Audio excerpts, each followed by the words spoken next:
జనవరి 30th రోజు ఒక అబ్బాయి ఫోన్ చేశాడు. ఓకే. ఇంకా 2 డేస్ ఉందనగా మీకు ఒక ఒక ఫోన్ 2 డేస్ వచ్చింది. ఒక 6 డేస్ 6 డేస్ ఉందనగా. ఓకే. 6, 7 డేస్ ముందర ఫోన్ చేశాడు. మధు అనే అబ్బాయి.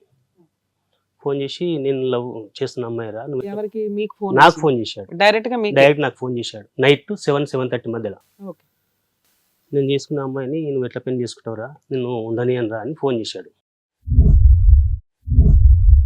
ఓహ్! అంటే నేను ఎంబడే నాకు స్టన్ అయిపోయింది. మా అమ్మ వాళ్ళకి చెప్పినామంటే అప్పటి మా పరిస్థితులు అంతే మేడం. వాళ్ళు అప్పటికే ఖర్చు పెట్టుకొని కార్స్ ప్లస్ పెళ్లికి సంబంధించిన వస్తువులు అన్నీ తెచ్చారు. మీరేం చేస్తారు సార్ పని? నేను అంతకంటే ముందు నేను రియల్ ఎస్టేట్లో జాబ్ చేశాను మేడం. మా ఊరతని దగ్గరనే.